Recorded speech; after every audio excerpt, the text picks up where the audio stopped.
So, Lance, Hello. welcome. Good to be here. Good to be here. Everyone, welcome to the Back Chat with the Back Doctor. My name is Dr. Oz, and with me, I have Lance, our new patient concierge, our technical assistant, and practically our next chiropractor. He's just so damn good. But I wanted to do today's series about Meet the Team. You know, we've done one with Dr. Ben, we've done one with Dr. Angus, and lucky you, it's you now, Lance. You've been chosen from the hat.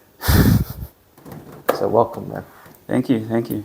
Would you like to give everyone a bit of an introduction so they can get to know you a bit better for those who have met you or not met you? Yeah, sounds good. So as Dr. Oz said, my name's Lance. I am one of the chiropractic assistants here.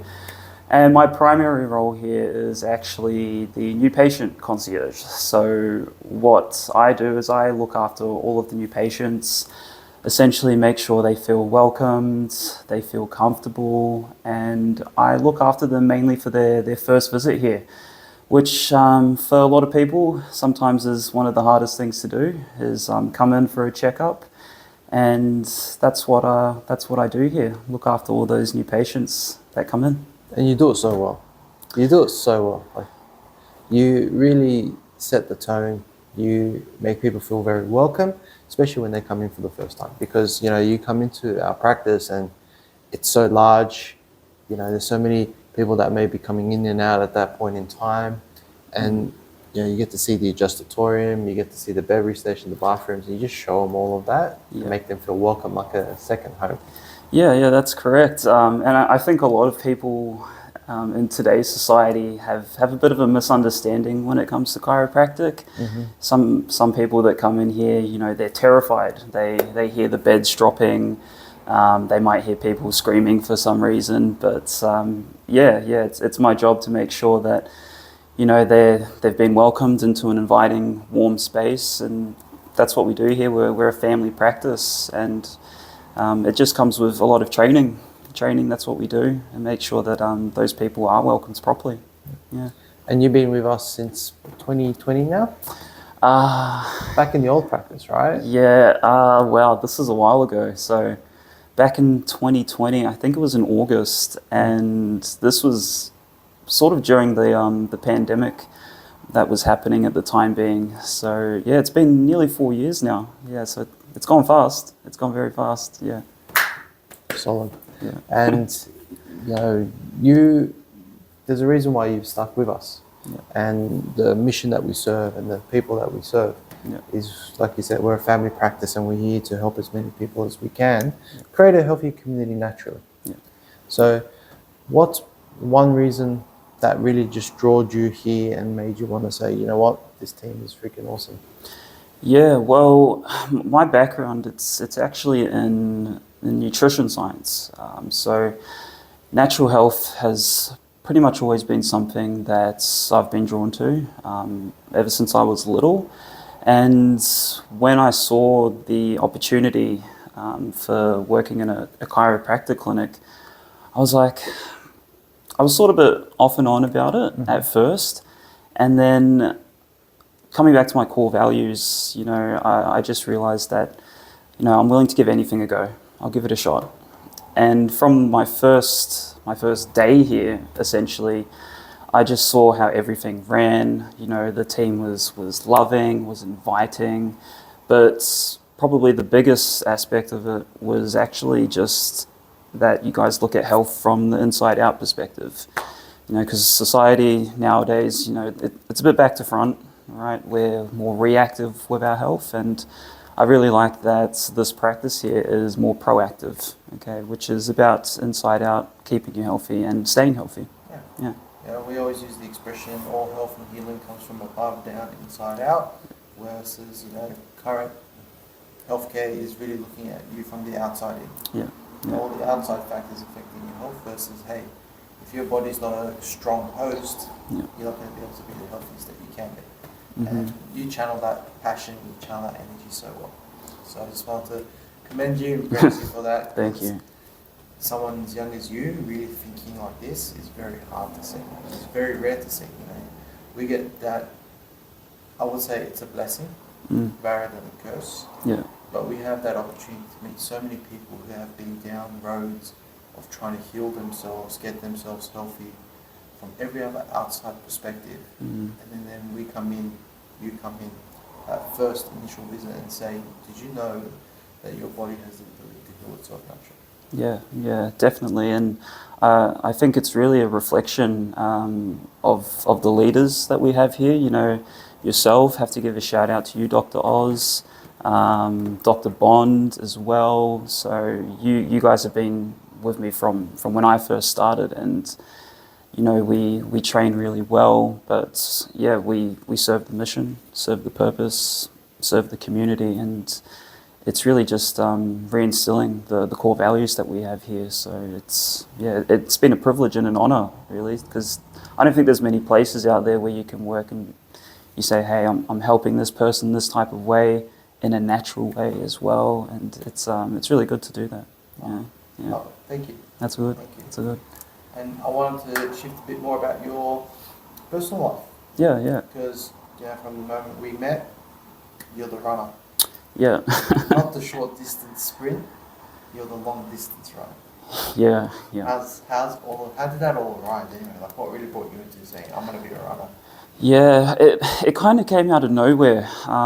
Once again, this started during COVID. Like, you know, everything was locked down. No one had anything to do. There was just confusion, lack of clarity pretty much everywhere. And I've always been going to the gym. Love going to the gym.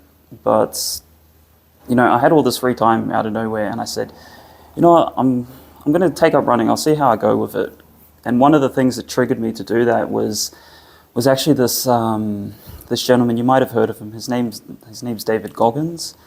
So army guy, not ex-military. He did everything. He's in the SEALs, Air Force, cadets. I read his book, Can't Hurt Me, and I listened to the audiobook as well a few times. And he's a ultra marathon runner, so he does 160 to 280 mile runs. And he used to be massively overweight as well. Correct. He was about 300 pounds, and now he's down to half of that size. But from listening to his books week by week, I would just progress 5Ks each week. And yeah, about a year later, doing 50 to 60 kilometer runs. And the goal is to get to about 100, ultimately 150 Ks is the ultimate goal. But step by step, well, hopefully we'll get there. Just need to stick to the plan. Yeah. And I wouldn't call it a hiccup, but you had a hiccup on the way for a bit as well. That had to change your lifestyle around a bit. Yeah. So I think you're referring to me having a baby. Yeah. Yeah. So about 4 or 5 months ago, I had a little baby girl. Her name is Amara. She's beautiful. She's a blessing, and yeah, it's really been life-changing having a child. You know, we see a lot of families that come in, and we love looking after kids, but it changes a lot your perspective when you do have a child, especially when you hold your child for the first time, and yeah, really just shifts your whole world around. Paradigm shifting, I would say. Yeah. Okay. Because you know, since having a kid, you had a bit of a break, coming back, developing a routine for yourself. Yeah. Changes, you know, lifestyle changes as a result. Yeah. But you've done really well. Having that routine, having that habit for yourself, just really helps you regain momentum. Yeah. And you work things around with your partner, with work, all of that together. Yeah, I could definitely say communication becomes 20 times more important after having a child. Time management, right? Massive struggle in the beginning. You know, I think in the first 4 weeks of having Amara, you know, I was just like, what do I do? What's my routine like? Am I sleeping? I'm not going to get enough sleep. And you do start to stress quite a little bit, I would say. But I think the important thing when it comes to having a child is definitely number one, right, remain calm. But number two is also just to make sure you're managing your time properly, you know, with your family, with work, but also the other things you enjoy doing, you know, especially physical activity. You know, it's not saying it's a balance, but there's a lot of different areas of adulthood that definitely need to be managed quite well. Yeah. I'm not wearing my shirt today, but you've seen it. I know the balance, balance is BS. BS, yes, BS, yeah. right? So life is always going to throw curveballs at you. You know, not saying that baby is a curveball. Yeah. But basically, when you've got other things that are a priority, you need to be able to shift. You need to be able to adapt. Yeah. And I'm going to go back to chiropractic for this. Of course. But the better your body is able to adapt, the better your nervous system is able to adapt, the more healing, the more capacity you have to handle different types of stresses. Because everyone's always trying to achieve balance in life. You'll never get balance. Nothing stays the same. You're either working towards something or you're working away from something. And you need to always be harmonizing with all of that. Right? It's funny enough, it's almost like a balancing act. But your goal, your objective should never be to get balance. You just need to prioritize what's most important now. And then shift. And learn to shift. And learn to shift. And be happy while you do it. Versus, you know, stressing out all the time. Saying, oh man, I ain't sleeping. Well, when can you sleep? Make your sleep happen then. Yes. So pivoting back. Yeah, it's a big journey. It's definitely a big journey, and coming back to chiropractic as well. You know, especially when having a child. You know, still trying to continue keeping up with that routine. You kept it a secret from me, and I was so salty. I was so shocked, surprised, and salty. Yeah, I think I kept it a secret for I think 3 months maybe. I went away overseas to watch my brother's competition, and then I come back. I'm saying, "Yep, sweet, let's get started. I'm ready to help save lives." By the way, Dr. Oz, I'm going to be a dad. What?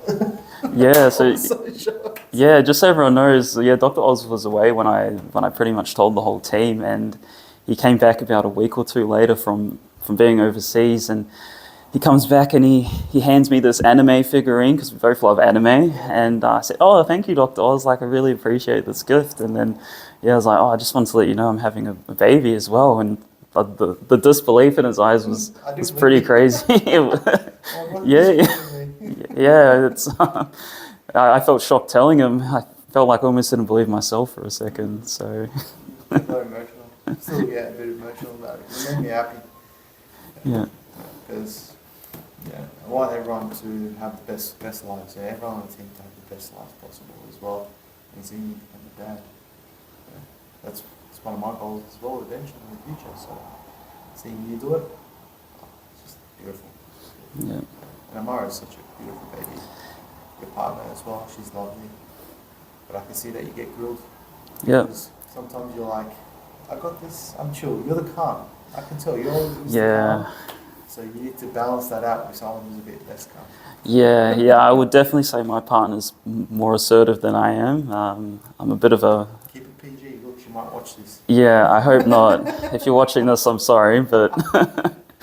you definitely, in relationships, you'll have those people quite opposite, polar opposite in terms of energies, personalities. But she definitely keeps me in check. Make sure I clean myself and do the washing properly, which is a priority for health as well. Always. Yeah. Oh, that's so good. Well, I thought we would shift and pivot to a bit more about, a bit more advice that you can provide to everyone watching this episode as well. Some tips, health advice, general advice, because you've got your background in nutritional science. You've had the opportunity to see so many people come in, look after themselves, get adjusted, get checked. Certain lifestyle habits that people do. This is quite a big question. In just however long you want to take, what sort of advice would you give people in terms of lifestyle habits? In terms of looking after themselves?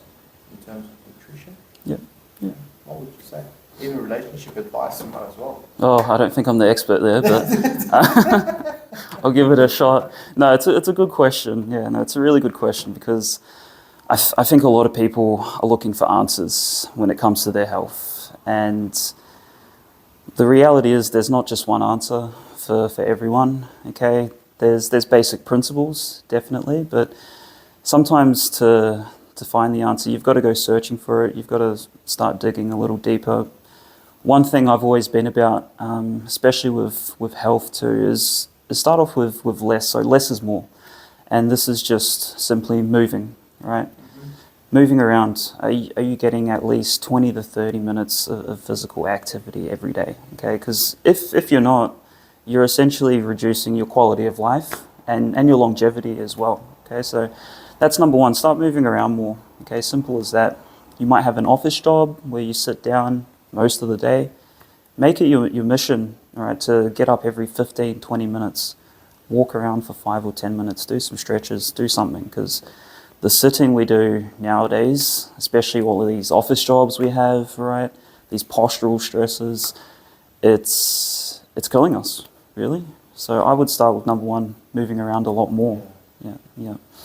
Number two would be to, well, eat well. All right, have a look at your diet. The things we eat, the things we drink, they're either fighting infection, right, or they're contributing to infection and disease. So, look at what you're currently eating. Are you getting enough vegetables, all right? You're getting enough fruits. You can see my shirt here. If you can't, it says eat, sleep, get adjusted, repeat. Right. Eat well. Eat well. Okay, so that's a big one. And in Australia, I think our levels of overweightness, if that's a word, obesity, I should say, they're very high. They're very high, and we are one of the lucky countries, which is quite ironic because the levels of morbidity, sickness in our country, you wouldn't think. Goes higher and higher. Correct. So that's something we definitely need to work on as a country. And look, if you want to start by adding more fruits, more vegetables, that's great. Necessary, you can supplement, all right, with things, because some of the vegetables, fruits, some of the foods in our country, even when they are, organically grown, they might not even have enough nutrients in them. So that's definitely another aspect. 90% of the population is vitamin D deficient. And that's sunlight. Yep. People aren't getting enough sunlight. And some people think if I tan once a week in the sun for half an hour, I believe it was Dr. Pena who said you actually got to let your whole body get the sun for half an hour before you get enough vitamin D for the day. Yeah. So that's with pretty much with all your clothes off, correct? All the clothes off. Yeah. I don't think my neighbours would appreciate that. No. So, and that's just one of the many vitamins and minerals as well. And of course, sleep. We need to think well. Okay, so we need to make sure we're getting adequate sleep. I believe you have been looking into a lot more sleep as well lately. I have, and I've been tracking my sleep because I found consistency super important, and I'm in trouble today. I was with Dr. Laura. Yes. We were filming our sleep podcast for the month, and she's like, "Oh yeah, Dr. Rose, you probably sleep in 6 hours, aren't you?" And I was like, "Yeah."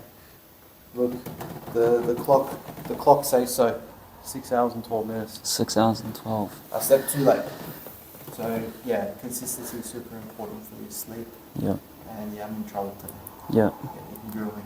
Yeah. No, sleep is one of the most important parts. It's like a foundation for the rest of your health. When you don't sleep enough, you get sick more, right? Your energy is slack, so you don't want to exercise, and you're more likely to eat terrible food as well. So all the above. Yeah. Don't forget healing. Yes, healing, of course. Yeah. You're a hardcore trainer. You train at the gym. You exercise.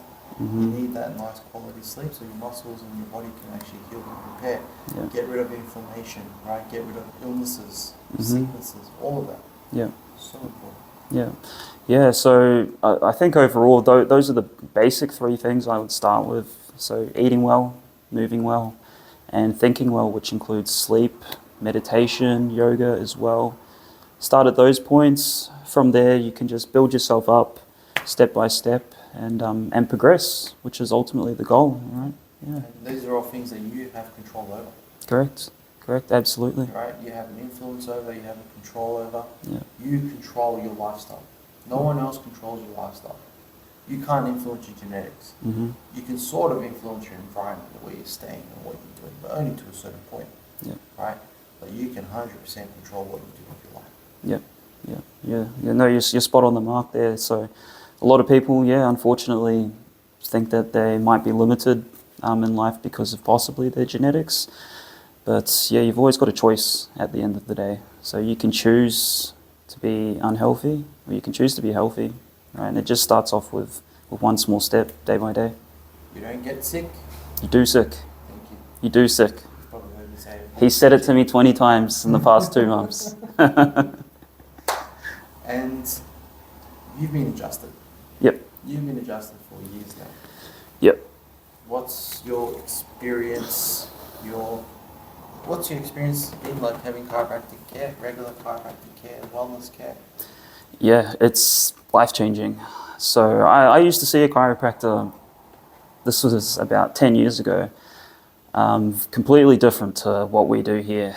I was going, maybe once every blue moon, whenever I sort of had a flare-up. This was mainly for migraines and headaches. Yeah. And, I did have some good results there, not long-lasting though. But being here at the Thebackdr, getting adjusted twice a week on average, it's phenomenal.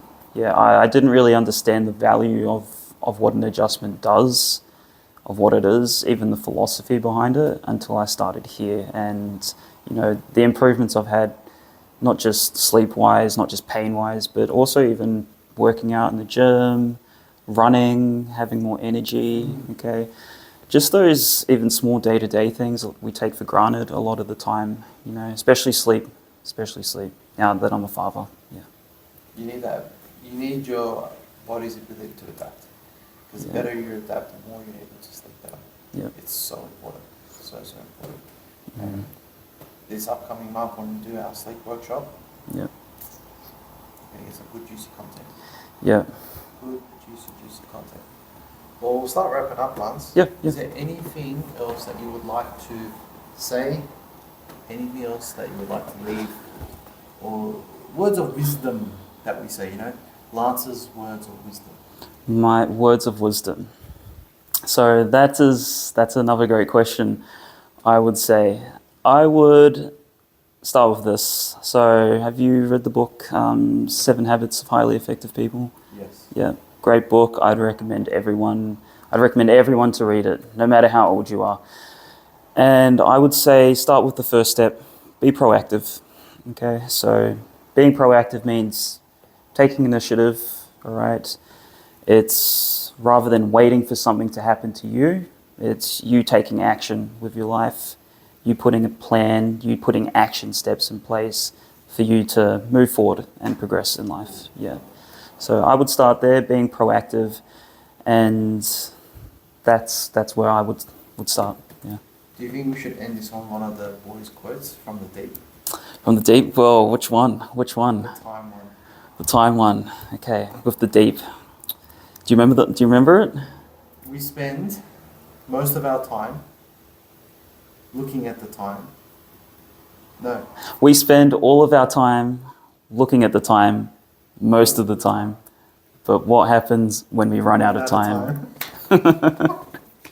Words of wisdom. All right, man. Pleasure. I'll Thank see you. you soon.